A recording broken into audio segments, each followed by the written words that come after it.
There are so many concerns on our hearts this morning. We first lift up that Thursday was World AIDS Day. I'm wearing this beautiful stole that Kurt made that we have covered with activist buttons. We remember that almost a whole generation of friends was lost to this epidemic here in Provincetown. And we hold their names and memories up in our prayers this morning. I invite you to take a moment now to bring to mind friends, loved ones, neighbors, strangers taken by AIDS.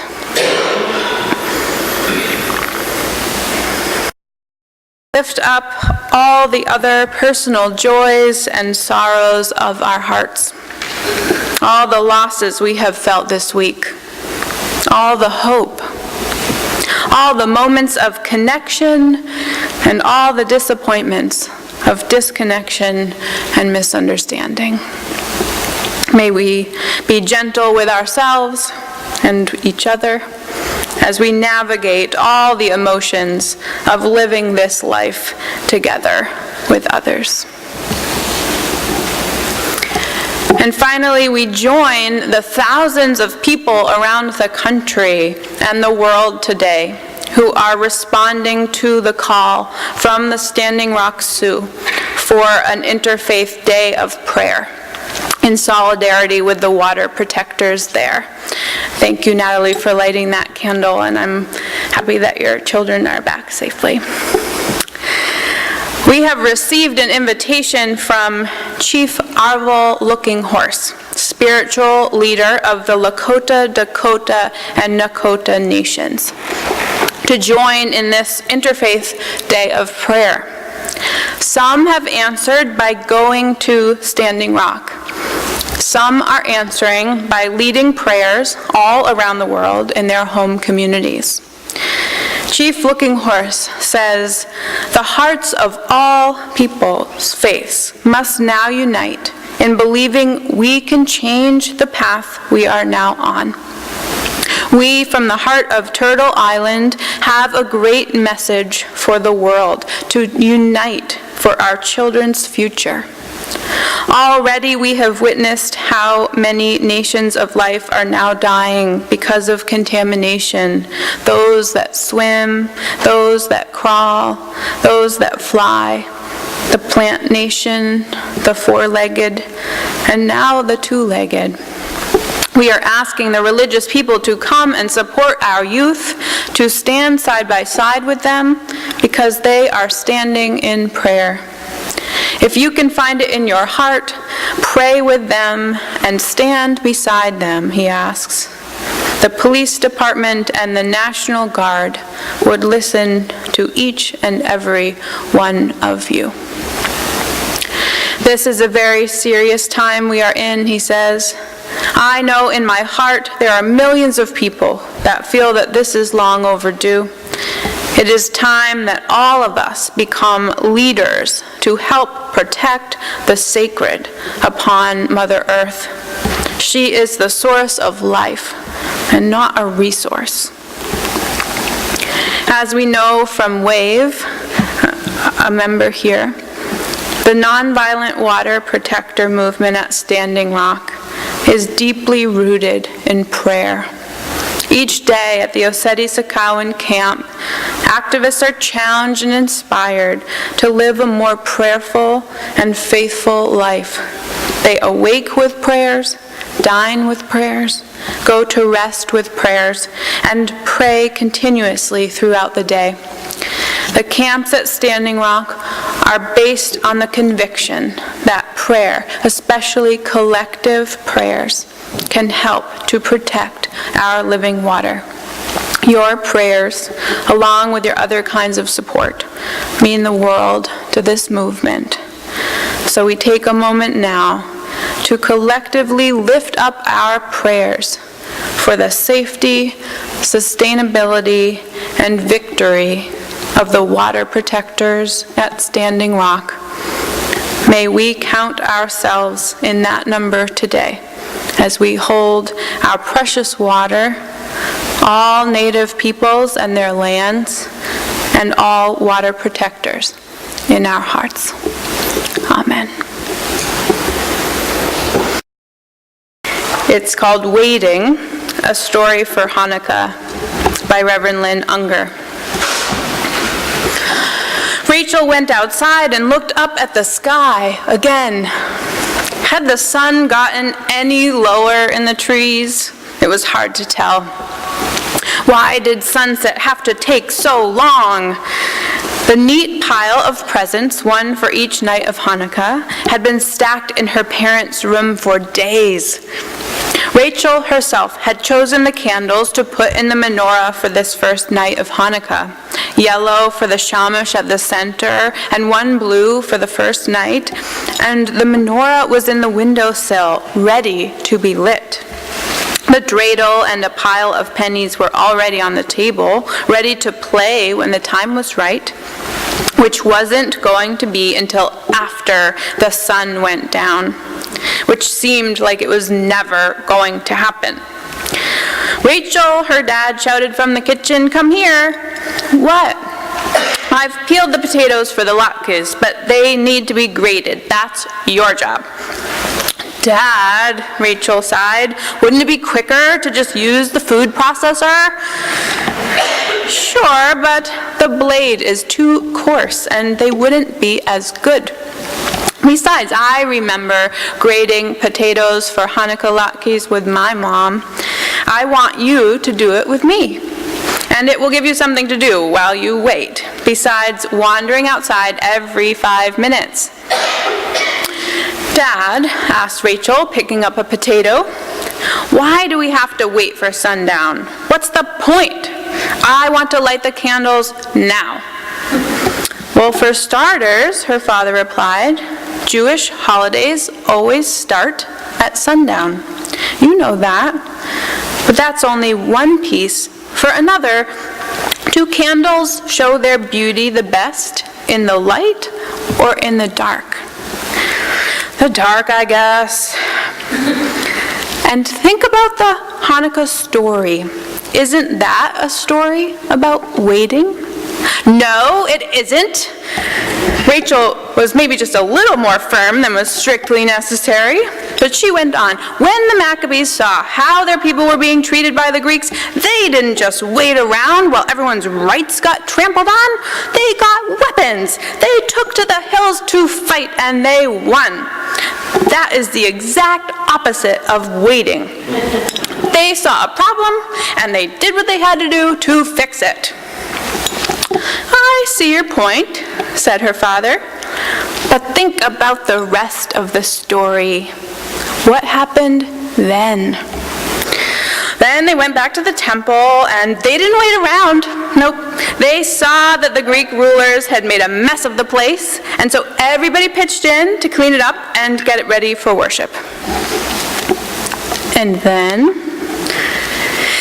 then they needed oil for the sacred lamp, and they found some, but just a little, not enough for it to last 8 days that it would take to make more. But they didn't wait around. They lit that sucker up." Rachel's father raised an eyebrow.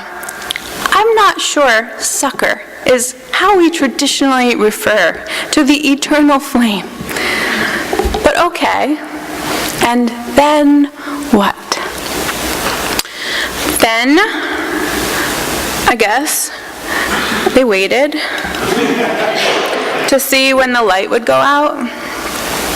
How long did they wait? 8 days, but the oil just kept burning and burning until they could make more. 8 days is a pretty long time to wait without knowing what's going to happen, isn't it? Yeah, I guess. When I auditioned for Peter Rabbit, I only had to wait for 2 days to find out if I got the part, and I was about to jump out of my skin. Rachel's father laughed. "Jumped, Peter Rabbit? Ha, that's cute." But you see how sometimes waiting and hoping can be a really important part of the story. The Hanukkah story is about people acting to change things that are unjust, and that's really important. but it's also a story about waiting and hoping and trusting that you have enough light to see you through. That's important too. But that's the boring part of the story that you get through in just one sentence. They didn't do anything. They just waited around to see what was going to happen. Oh, I bet they did all kinds of things. They had to rebuild their homes and cook food and sing to the babies and all the things that people do. And I bet they prayed for that light to keep going. Dad, do you think that these people waiting and hoping and praying is what kept the light going that whole time? I don't know, but I think that it kept the people going that whole time, which is good enough. Rachel thought for a moment.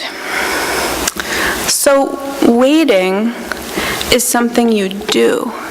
It's not just sitting there. It's kind of like moving your heart in the direction of what you hope for. That, my dear, is a beautiful way to put it. Also, that is a beautiful pile of grated potato. I think we're ready to mix these latkes and fry them up. Looks to me like the sun is almost down, and latkes don't like to wait to be eaten.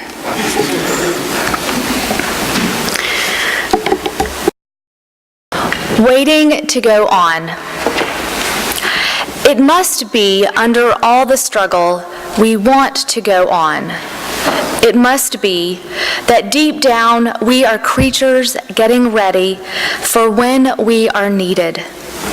It must be that waiting for the listening ear or the appreciative word, for the right woman or the right man or just the right moment, just to ourselves, we are getting ready just to be ready and nothing else. Like this moment, just before the guests arrive, working alone in the kitchen, sensing a deep down symmetry in every blessed thing. The way that everything, unbeknownst to us, is preparing to meet us too. Just on the other side of the door, someone is about to knock, and our life is just about to change. And finally, after all these years rehearsing, behind the curtain, we might just be ready to go on. Season of waiting. You'll see I've brought us back to our barren branches before we decorate our sanctuary for Christmas. It just feels right for today. So many cultures and religions have made the beginning of winter a symbolic time of waiting. In the Christian tradition, Advent, the 4 weeks leading up to Christmas, is the season of expectant waiting. We are waiting for the birth of Jesus, Emmanuel, God with us. We are anticipating the birth of hope and joy and peace and love, and we light candles to hasten their coming. In the pagan tradition, we are approaching the winter solstice. Now, in this time of darkness, we anticipate the return of the light. We wait in darkness during that longest night, using that time of darkness to go deep within ourselves for wisdom. And then we welcome the light. Light which will shine a minute longer each day, leading our way out of the winter into spring. In the Jewish tradition, we retell the story of hopeful waiting, the 8 nights of Hanukkah. We heard that story this morning. In our own lives, many of us are waiting. We're waiting for true love. We're waiting for depression to lift. We're waiting for medical test results and for healing after surgeries and injuries. There are several of you in that waiting stage right now, and you are on my heart. Some of you are waiting with dread for a loved one to die. We are waiting to see what the future of this new presidency is really going to bring. We're waiting to figure out what our place is in this period of history, what role we are being called to play. A little bit, I feel like I'm waiting to pick a fight. I'm armed with my righteous anger, and some days I'm going around half-cocked. I felt like that was the right phrase for how I'm feeling, so I looked it up. You know, half-cocked doesn't really mean ready to pick a fight. It actually means only partly ready. It means poorly prepared. But I find it's still the right expression. I am going into this season of expectant waiting, poorly prepared. Maybe you feel that way too.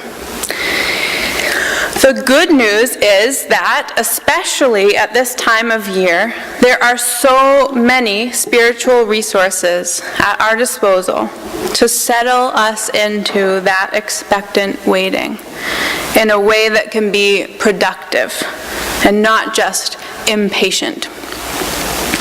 If we can be disciplined enough to use periods of waiting to become prepared, even in the darkness of mystery and the unknown, then this time of waiting is not wasted time. It is deeply sacred time. In an article entitled "No Place for Self-Pity, No Room for Fear," Toni Morrison recounts her feelings after the election. Not this election, though. She says, Christmas, the day after, in 2004, following the presidential re-election of George W. Bush, I am staring out of the window in an extremely dark mood, feeling helpless. Then a friend, a fellow artist, calls to wish me happy holidays. He asks, "How are you?" And instead of, "Oh, fine, and you?" I blurt out the truth. Not well. Not only am I depressed, I can't seem to work, to write. It's like I'm paralyzed, unable to write anything more in the novel I've begun. I've never felt this way before, but the election, I am about to explain with further detail when he interrupts, shouting, "No, no, no, no." This is precisely the time when artists go to work. Not when everything is fine, but in times of dread. That's our job. I felt foolish, she says, for the rest of the morning, especially when I recalled the artists who had done their work in gulags, prison cells, hospital beds, who did their work while hounded, exiled, reviled, pilloried, and those who were executed. In other words, artists who did their work while waiting. The Christian theologian Paul Tillich tells us that there are two kinds of waiting: the passive waiting in laziness and the receiving waiting in openness. He says that waiting in openness demands patience, and patience demands stillness within oneself. Waiting in openness is different than waiting in frustration. It's different than waiting passively. It's different than indifference. It is a deep caring about the unknown, a deep curiosity, a deep willingness, a deep exploration.